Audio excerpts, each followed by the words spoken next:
venture behind the lens, and step across the boundaries of conventional narratives. Today, we invite you to bear witness to the powerful, transformative moments that redefined everything we thought we knew. Hell, officer, this is a federal immigration matter. We've got it under control here. Sir, I need to see your credentials. Federal ID and badge, right now. We're in the middle of an operation. I can show you ID after we secure the scene. No, sir, you'll show me ID right now. That's not how this works. We don't have time for this. We have authority to enter this residence. Then you'll have documentation of that authority. Not everyone wearing a badge earned it. Not everyone claiming federal authority actually has it. And sometimes the real criminals are the ones pretending to enforce the law, counting on fear and intimidation to get them through doors they have no legal right to open. What Officer Daniel Bradley's body cam captured that Tuesday morning wasn't a routine call about a disturbance.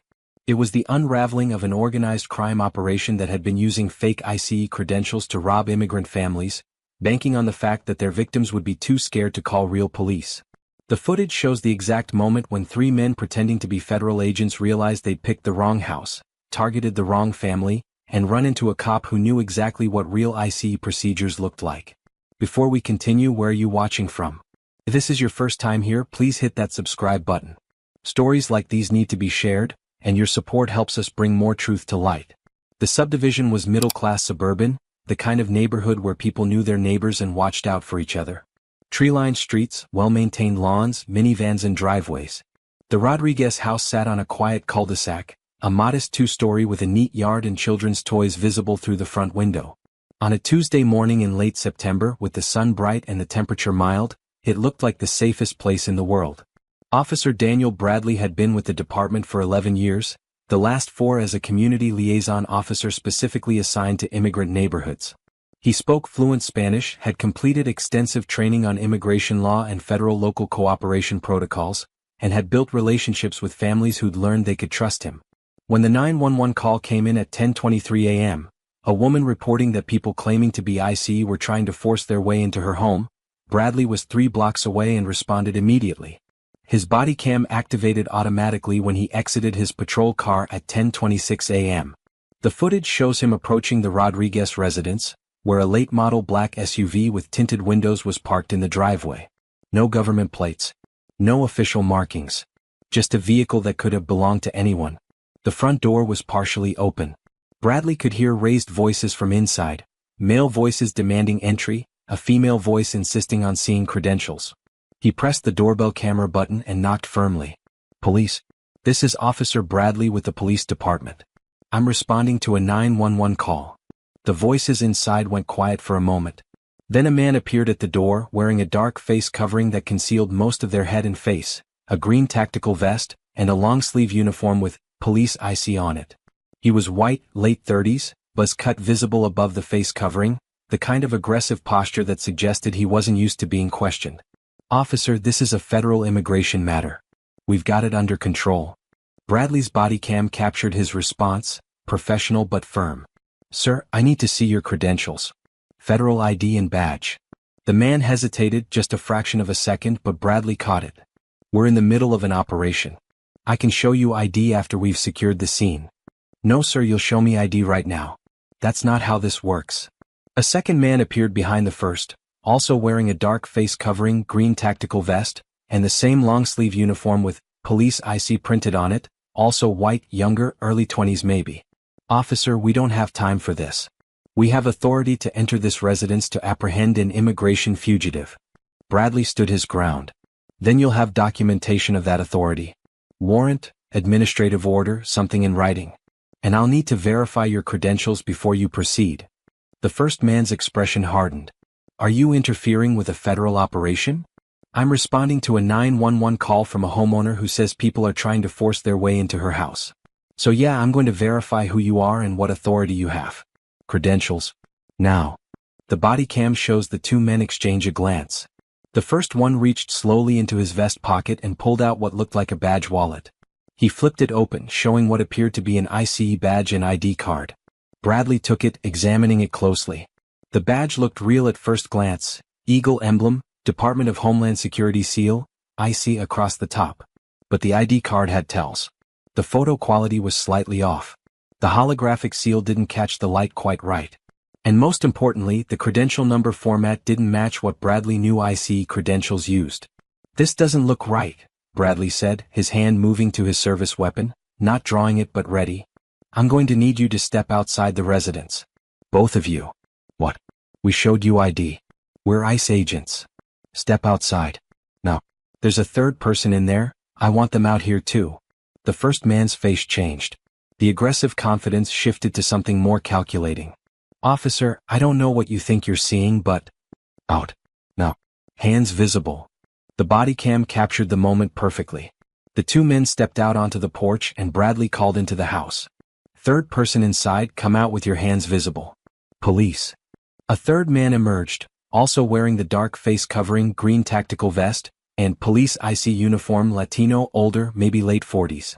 All three stood on the porch, and Bradley could see Mrs. Rodriguez in the background, standing in her living room with her phone still in her hand, her face a mixture of relief and confusion. Ma'am, are you okay? Bradley called past the men. Yes, officer. They tried to come in. They said they were ICE and they needed to search my house. I asked for a warrant and they said they didn't need one. Bradley kept his attention on the three men while speaking to dispatch on his shoulder radio. Dispatch, I need backup to my location. 3 individuals claiming to be federal agents, credentials appear fraudulent, attempted illegal entry into a residence. The first man's posture shifted from aggressive to defensive. This is ridiculous. We're legitimate ICE agents conducting. You're what now? Bradley interrupted. Because I've worked with actual ICE agents. I've been through joint training. I know what their credentials look like, I know what their procedures are, and nothing about this, he gestured to them, the vehicle, the situation, matches protocol. So we're going to wait right here for my supervisor and possibly actual federal agents to sort this out. The younger man made a move like he might bolt. Bradley's hand went to his weapon. Don't. Hands where I can see them. All 3 of you. 2 more patrol units arrived within 90 seconds, their body cams adding additional angles to the footage. The 3 men were separated, each with an officer watching them. Bradley entered the Rodriguez home to check on the family. The body cam footage from inside the house is particularly damning. The living room showed no signs of any legitimate law enforcement operation. No warrant posted. No official notices. Just a frightened family, Mrs. Rodriguez, her husband Carlos, and their teenage daughter Maria, standing in their own home, shaken by what had just happened. Mrs. Rodriguez, can you tell me exactly what happened?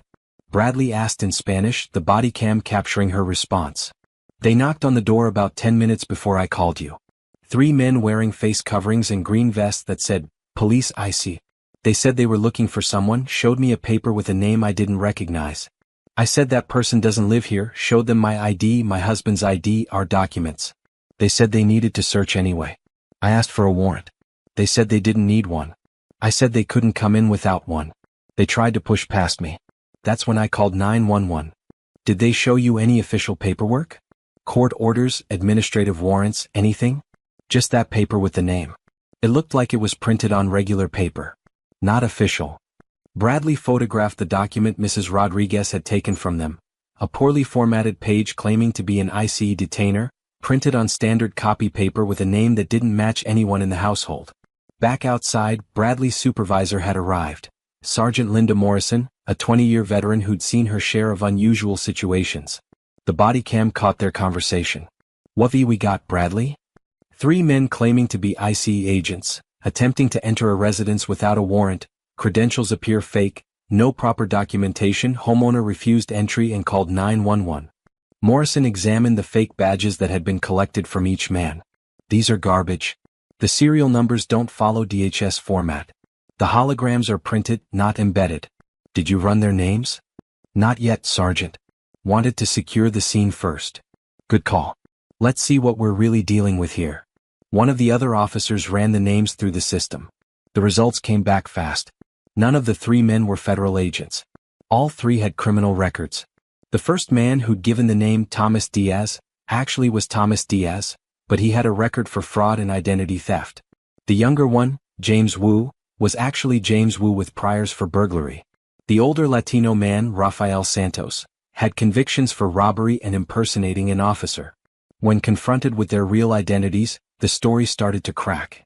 We were just trying to serve a warrant, Diaz tried. A warrant for who? For what? Issued by what court? Morrison pressed. Silence. Here's what I think happened, Morrison said, her voice hardening. I think you three have been running a scam. Dressing up like ICE agents, targeting immigrant families who are scared of deportation, using that fear to get into homes and rob them. How many families have you hit? More silence, but the look on Diaz's face confirmed it. A real ICE supervisor arrived 30 minutes later, contacted by the police department to verify whether any legitimate operations were happening in the area. Special Agent in charge Victor Mendoza took one look at the fake credentials and shook his head. These are props. Bad ones. No ICE operation was authorized in this neighborhood today or any day this month. These men are not federal agents. Mendoza's statement was captured on Bodycam. I want to be clear for the record. These individuals have no affiliation with Immigration and Customs Enforcement. They are impersonating federal officers, which is a federal felony. ICE will fully cooperate with local law enforcement in prosecuting this case, and we'll be conducting our own investigation to determine if other families have been victimized by this scam. The three men were arrested on multiple charges: impersonating federal officers, attempted burglary, fraud, criminal trespassing, and conspiracy. Their vehicle was impounded and searched, revealing a trunk full of evidence: more green tactical vests, face coverings, police IC uniforms, fake badges, zip ties, a list of addresses in predominantly immigrant neighborhoods, and cash and jewelry that would later be traced to other robberies. The investigation that followed revealed the full scope of the operation. Over 6 months, the three men had hit 17 different homes in 3 counties. They'd stolen over $200,000 in cash, jewelry, and electronics from families who were too terrified to report the robberies because they feared deportation or didn't trust authorities. Detectives traced the operation back to its beginning. Diaz had purchased the green tactical vests, face coverings, and uniforms with Police IC printed on them from an online vendor that catered to security companies and film productions. The vests cost $40 each. The uniforms were $35. The face coverings were cheap tactical balaclavas. For less than $250, they'd equip themselves to commit crimes that would net them thousands of dollars per home. Their method was consistent across all 17 robberies. They'd identify neighborhoods with high immigrant populations. They'd park on a residential street and watch for homes that looked occupied during weekday mornings when men were typically at work and women might be home alone with children. They'd approach the door in their green vests and face coverings, claim to be looking for a specific person, always using a generic Hispanic name, and when told that person didn't live there, they'd insist on searching anyway. Most families let them in. The fear of actual IC was so strong, the understanding of rights so uncertain, the trust in challenging authority so limited, that families would step aside and let 3 armed strangers search their homes. The search always ended with demands for cash and jewelry, threats about deportation if the theft was reported, and the family left traumatized and violated in their own living room.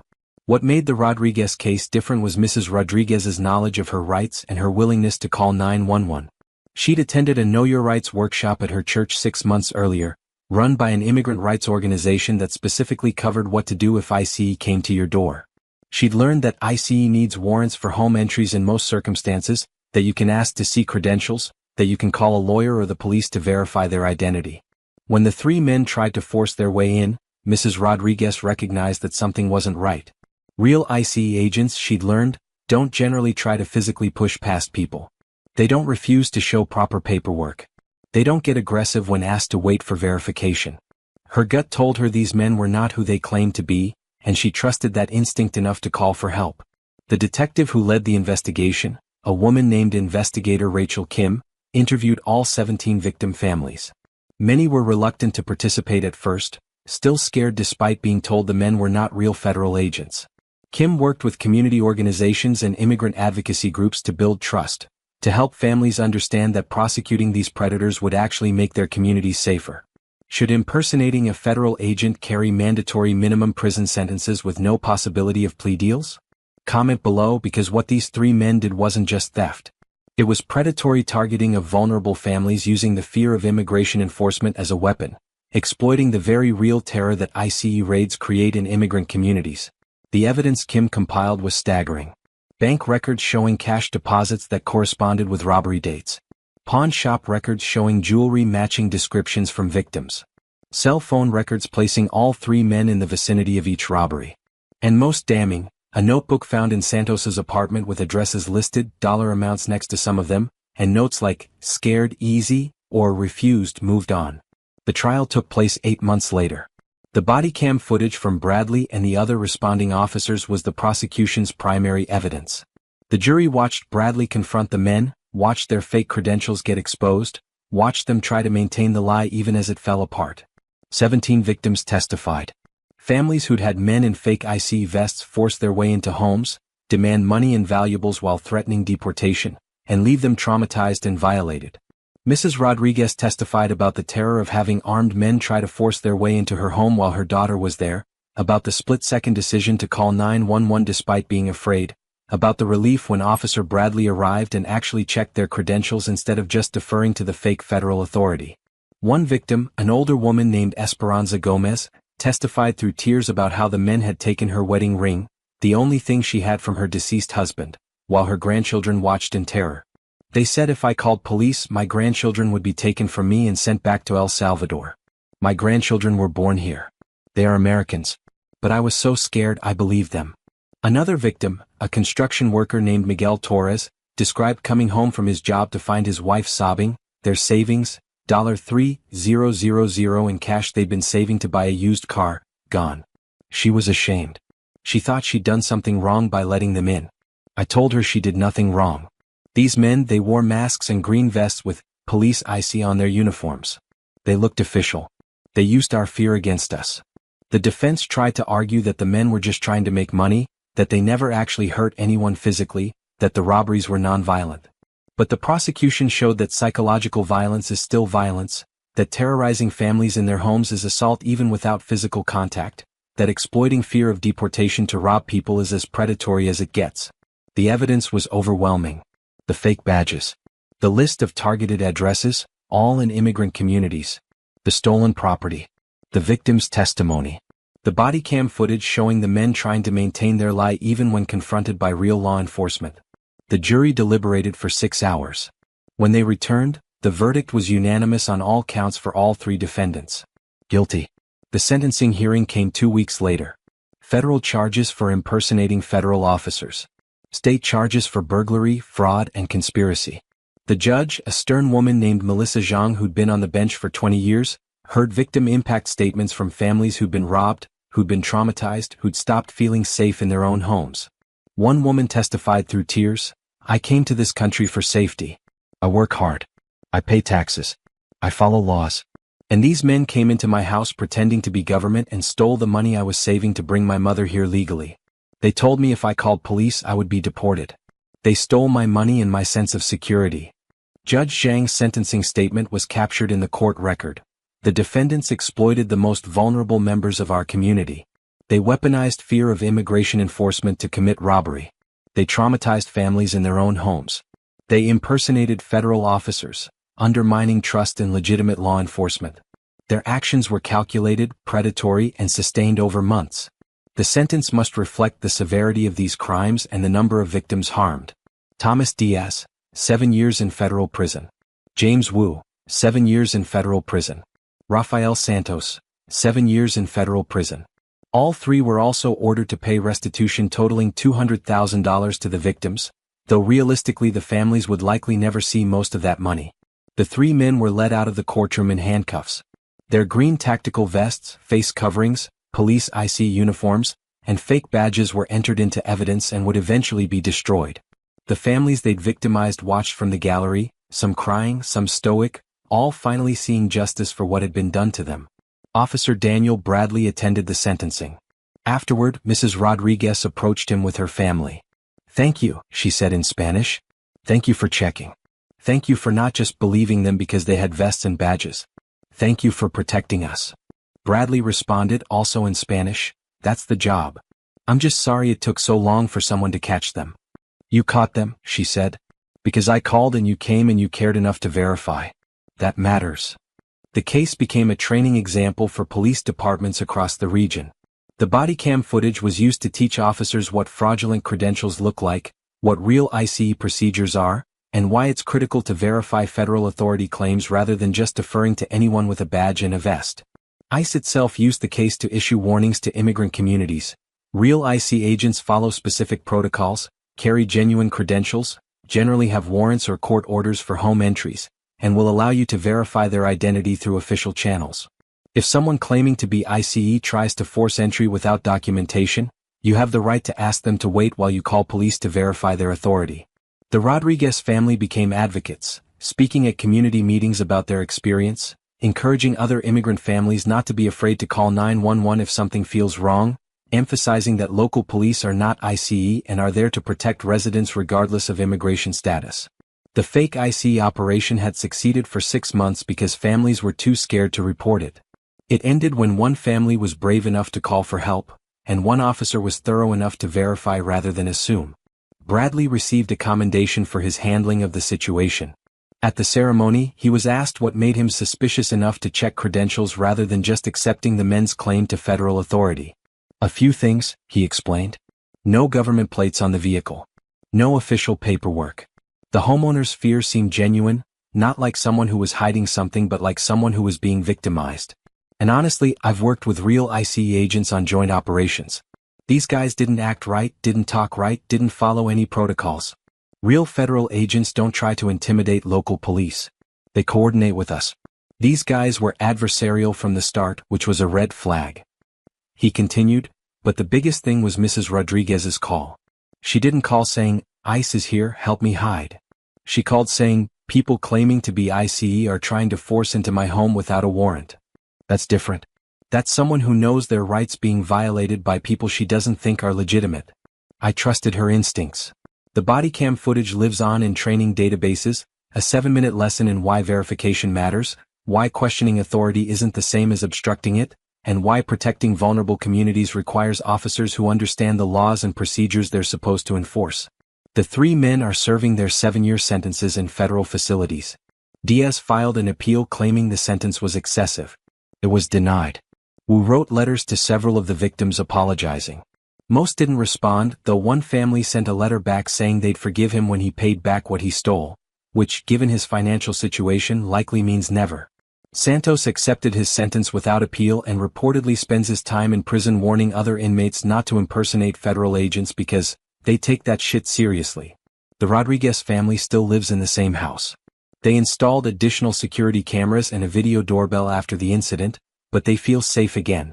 Their daughter Maria wants to become a police officer when she grows up, inspired by Officer Bradley's response to her mother's 911 call. The sitting room where it all started looks ordinary now.